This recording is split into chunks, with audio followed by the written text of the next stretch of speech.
নমস্কার বন্ধুরা, welcome back to my channel Champa রান্নাঘর। আজ আমি আপনাদের সঙ্গে শেয়ার করব লাউ দিয়ে দুর্দান্ত স্বাদের রেসিপি। এখানে কিছু লাউ নিয়ে নিয়েছি আর লাউগুলোকে কেটে ধুয়ে পরিষ্কার করে নেব। লাউগুলোকে চৌকো চৌকো ছোট ছোট করে কাটবো। এই রকমভাবে কাটতে হবে এই রেসিপিটি বানানোর জন্যে। বন্ধুরা, আপনারা অনেক রকমভাবে লাউ চিংড়ির রেসিপি খেয়েছেন, কিন্তু আমি আজ যেভাবে আপনাদের সঙ্গে শেয়ার করছি, প্লিজ প্রথম থেকে শেষ পর্যন্ত দেখবেন। ভিডিওটি কিন্তু একদম ইউনিক আর দুর্দান্ত স্বাদের। এখন একটা কড়া বসিয়ে নিয়েছি, কড়ার মধ্যে দিয়ে দিয়েছি সর্ষের তেল, তার মধ্যে ফোড়নে দিয়ে দিয়েছি শুকনো লঙ্কা, তেজপাতা, কালো জিরা আর সাদা জিরা। অবশ্যই এগুলো ফোড়নে ব্যবহার করতে হবে। 5 থেকে 6 কোয়া রসুনকে কুচিয়ে নিয়েছি, সেটাকেও দিয়ে দিতে হবে। মনে মনে ভাবছেন লাউয়ের সঙ্গে রসুন? একবার বানিয়ে খেয়ে দেখবেন বন্ধুরা, খেতে কিন্তু অপূর্ব টেস্টি হয়। এর স্বাদ মুখে কিন্তু লেগে থাকবে। এখন রসুনটা একটু ভাজা হলে, কাঁচা গন্ধটা চলে গেলে দিয়ে দিচ্ছি বেশ কিছু পেঁয়াজ কুচি। পেঁয়াজটাকে একটু নাড়াচাড়া করে হালকা করে ভাজতে হবে। প্লিজ প্লিজ বন্ধুরা, প্রথম থেকে শেষ পর্যন্ত ভিডিওটি দেখবেন। আপনারা যদি প্রথম থেকে শেষ পর্যন্ত ভিডিওটি না দেখেন, কোথাও মিস করেন, তাহলে কিন্তু বুঝতে পারবেন না আমি কি প্রসেসে এই ভিডিওটি বানিয়েছি, এই রেসিপিটি তৈরি করেছি। এখন দেখুন বন্ধুরা, পেঁয়াজটাকে হালকা করে ভেজে নিচ্ছি। এই রান্নায় কোনো রকম জিরা গুঁড়ো, ধনিয়া গুঁড়ো, লঙ্কা গুঁড়ো বা হলুদের ব্যবহার হবে না। সাদা মাটা একটা রেসিপি, তবে এটা কিন্তু বাঁকুড়ার বিখ্যাত লাউ চিংড়ির রেসিপি। এবারে দেখুন, পেঁয়াজটা ঠিক এই পজিশনে এলে দিয়ে দেব বেশ কিছু কাঁচা লঙ্কা চেরা। এখানে কাঁচা লঙ্কার ঝালে ঝাল হবে, আর কোনো রকম লঙ্কা গুঁড়ো ব্যবহার হবে না। দিয়ে দেব বেশ কিছু টমেটো কুচি। কাঁচা লঙ্কা, টমেটো, পেঁয়াজ খুব ভালো করে নাড়াচাড়া করে একটু কষিয়ে নিচ্ছি। দেখুন বন্ধুরা, ঠিক এভাবে কষাতে হবে। আর এতে ব্যবহার করব একটা স্পেশাল মশলা, যে মশলাটা স্বাদ ও গন্ধ দ্বিগুণ বাড়িয়ে দেয়, তবে সেটা দেখতে গেলে শেষ পর্যন্ত দেখতে হবে। দিয়ে দিচ্ছি পরিমাণ মতো লবণ। আমি একেবারে তরকারির পরিমাণ অনুযায়ী লবণটা ব্যবহার করলাম। এতে পেঁয়াজ আর টমেটোগুলো নরম হয়ে যাবে, তাই জন্যে এই সময় ব্যবহার করলাম। আর বন্ধুরা, পরে যদি লবণ লাগে আমি চেক করে দিয়ে দেবো।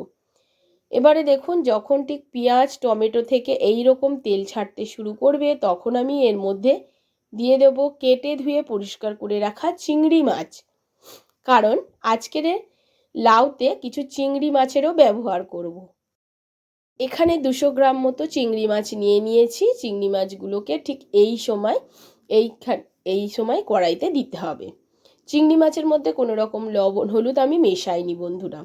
অবশ্যই এখানে চিংড়ি মাছের সঙ্গে কোনো লবণ হলুদ মেশাবেন না। ডাইরেক্ট এই চিংড়ি মাছটাকে টমেটো পেঁয়াজের সঙ্গে কষাতে হবে।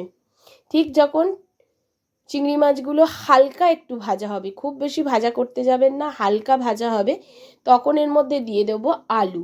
আজকের রান্নায় একটু আলু ব্যবহার করছি, একটা ছোট সাইজের আলু। আলুটা দিলে তরকারিটা বেশ ঘাঁটা ঘাঁটা হবে, তার জন্য এখানে একটা ছোট সাইজের আলুকে পুরো লাউয়ের মতো চৌকো চৌকো করে কেটে নিয়েছি, সেই আলুগুলো দিয়ে দিলাম।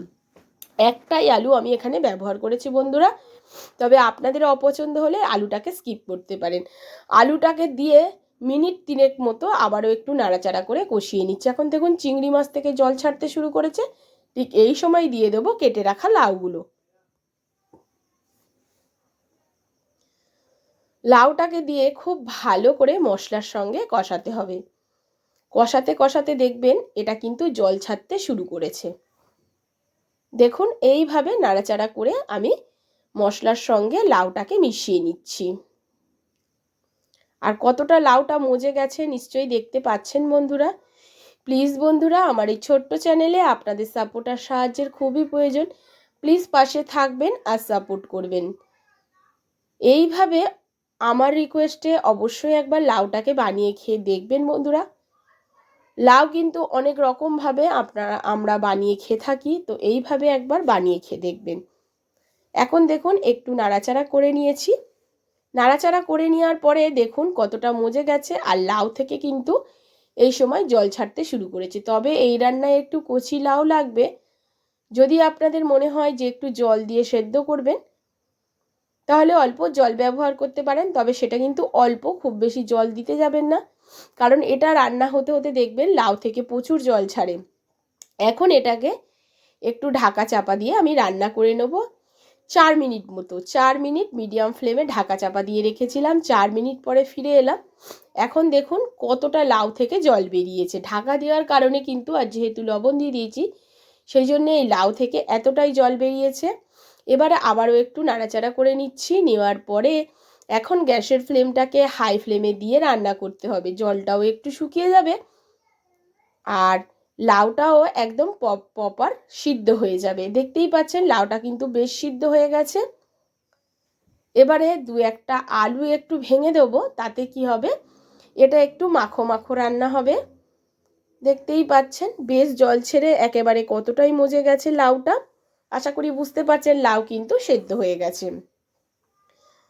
এখন এর মধ্যে দিয়ে দেবো সেই স্পেশাল মশলাটা, যার জন্যে কিন্তু এই লাউ চিংড়ির স্বাদ বাড়বে আরও দ্বিগুণ।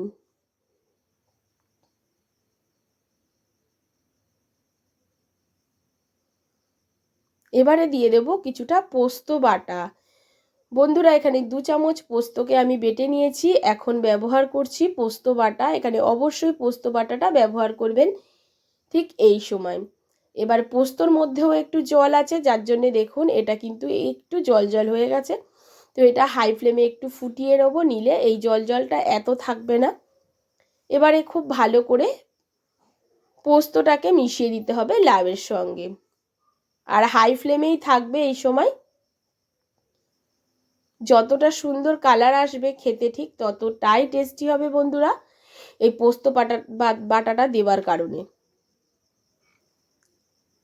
এবারে দেখুন খুব ভালো করে নাড়াচাড়া করে নিচ্ছি।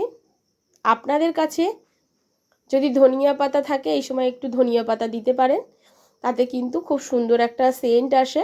তবে আমার কাছে কোনো রকম ধনেপাতা ছিল না।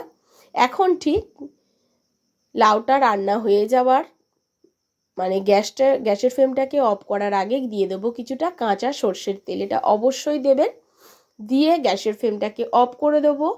দিয়ে এটাকে স্ট্যান্ডিং টাইমে 5 মিনিট রেখে দেবো। ঢাকা চাপা দিয়ে 5 মিনিট রেখে দেওয়ার পরে 5 মিনিট পরে ফিরে এসে আমি আপনাদেরকে দেখাচ্ছি। দেখুন কালারটা দেখুন কতটা দুর্দান্ত হয়েছে। দেখতে যতটা সুন্দর হয়েছিল খেতেও কিন্তু ততটাই সুন্দর ছিল বন্ধুরা। আশা করছি আমার আজকের এই লাউ চিংড়ির রেসিপি আপনাদের ভালো লেগেছে। যদি ভালো লাগে অবশ্যই একটা লাইক করবেন, শেয়ার করবেন আর কমেন্ট করে জানাতে ভুলবেন না বন্ধুরা। আর এইভাবে অন্তত একবার লাউ চিংড়িটা বানিয়ে খাবেন। এতে দেখবেন মুখের স্বাদ চেঞ্জ হয় আর খেতেও গরম ভাতে বেশ